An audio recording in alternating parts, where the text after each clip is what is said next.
Folks, let's get real for a second. The NBA has been the heartbeat of sports entertainment for decades. From the electrifying dunks of Michael Jordan to Steph Curry's impossible threes, this league has given us moments we'll never forget. But lately, the NBA has been feeling off. Ratings are dropping, fans are tuning out, and the numbers don't lie. Since 2012, viewership has plummeted by 48%, and this year alone, ESPN's ratings fell another 28%. Meanwhile, leagues like the NFL and UFC are shattering records. So, what's going wrong? Why are fans falling out of love with the NBA? As a lifelong superfan, I've followed every season religiously, and today I'll share my perspective, alongside insights from fans and experts on why the NBA is struggling. Let's start with the one thing every sports league needs: drama. You see, drama sells. Whether it's rivalries, trash talk, or emotional outbursts, fans thrive on those heated moments. But in today's NBA, even the smallest flicker of tension gets snuffed out by a whistle. Take Giannis Antetokounmpo, for example. He dunked on Al Horford, gave him a look, and boom, technical foul. Nikola Jokic, the reigning MVP, got ejected over practically nothing. Even hanging on the rim after a big play can get you penalized. Fans don't want to see robots on the court, they want passion. Look at the UFC. Conor McGregor's press conferences alone generated more views than some NBA Finals games. When you strip away the drama, you strip away the soul of the game. And it's not just the refs, it's the players too. Back in the day, rivalries were everything. Lakers versus Celtics, Bulls versus Pistons. Those matchups weren't just games, they were wars. Today, rivalries are nearly extinct. Why? Because players are switching teams faster than ever. Kevin Durant, one of the greatest players of this generation, has been on 4 teams in 7 years.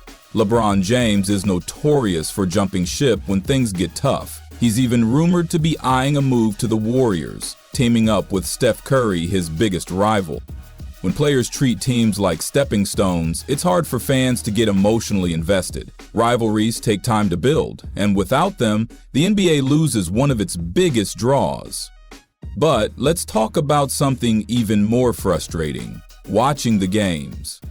The NBA makes it ridiculously hard for fans to follow their favorite teams. League Pass, the NBA's flagship streaming service, blocks out home games. Imagine paying for a service only to find out you can't watch your team because of regional blackout. Fans have taken to Reddit to vent their frustration. One post summed it up perfectly. "I have League Pass and TNT, but I still can't watch Bucks versus Warriors. What am I supposed to do?" In an area where entertainment is just a click away, the NBA's outdated broadcasting policies are driving fans to tune out. This is especially frustrating when you compare it to how other leagues handle broadcasting. The NFL, for example, offers simple access to nearly every game through widely available platforms. The NBA's approach feels outdated in comparison. When fans can't even reliably watch their favorite teams, it's no wonder they start looking elsewhere for entertainment. Let's break it down with some numbers. In the 2022-2023 season, NBA games averaged around 1.59 million viewers, a sharp decline compared to the 3 million average just a decade ago. Even marquee events like the NBA Finals haven't been immune. Game 1 of the 2023 Finals between the Nuggets and Heat drew just 7.6 million viewers, a stark contrast to the 17.9 million who tuned in for Game 1 in 2016 between the Cavaliers and Warriors. Y'all within our realm have those conversations because you been in a league long enough, you see it. You see it. You know what I mean? We always tell young guys that come in the league, like, we work 2 to 3 hours a day. It's no reason why you should ever be late, why it should be anything else come before this. This is what you get paid millions of dollars to do. And you have access to the gym to be able to work on your game, do whatever it is you need to do. And some guys don't do it. Some guys come to a gym, practice 10 minutes before practice, right, and think whatever we do then, they day is done. Right. You know what I mean? Right. But we'll sit on a fucking video game longer than they work on their own game. You know what I mean? So That's it's crazy. like, Meanwhile, the NFL's regular season games routinely average over 16 million viewers, showing the massive gap in audience appeal. The numbers are clear. The NBA isn't just losing ground, it's struggling to keep pace in an increasingly competitive sports landscape. Now, let's address the elephant in the room, the player's mindset. It feels like some players care more about their brand than the game itself. Paul George, for instance, has released more podcast episodes than games played this season.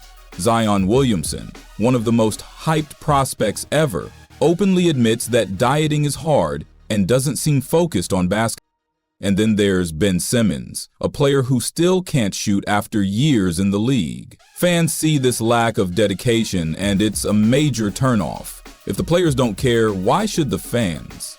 The issue goes deeper than just individual players. There's a growing perception that the NBA has become more about business than basketball. Superstars sitting out games for load management frustrates fans who paid good money to see their favorite players.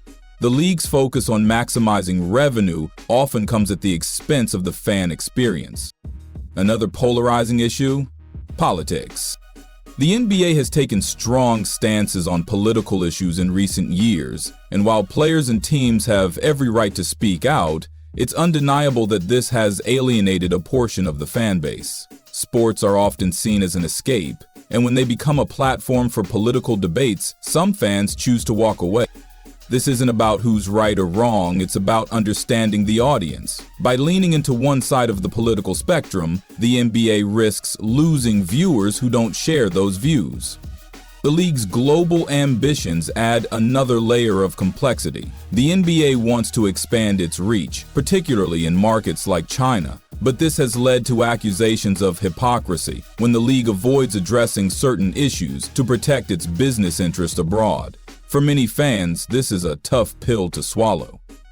And let's not forget the game itself. The rise of the three-point shot has fundamentally changed basketball. What started as a revolution with Steph Curry hitting impossible shots has now become a strategy-driven numbers game.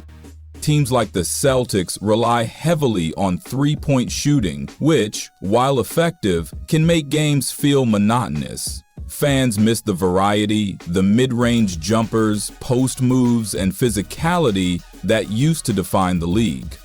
At its best, basketball is a dynamic, unpredictable sport. But when every possession ends with a three-point attempt, the game can start to feel one-dimensional. It's an issue the NBA needs to address if it wants to keep fans engaged. Despite all this, the NBA isn't doomed. The league is still a global powerhouse, and moments of brilliance keep fans coming back. Take that game where Jordan Poole outshined Nikola Jokic. Jokic dropped a career-high 56 points, but Poole turned into Steph Curry for a night, stealing the show and pulling off the upset. Games like that remind us why we fell in love with basketball in the first place. But if the NBA wants to reclaim its former glory, it needs to make some serious changes. From embracing drama to fixing its broadcasting issues and reigniting rivalries, there's a clear path forward. The question is, will the league take it? For now, as a superfan, I'll keep watching, because despite its flaws, the NBA is still home to the most talented athletes on the planet, and who knows, maybe the next great rivalry is just around the corner.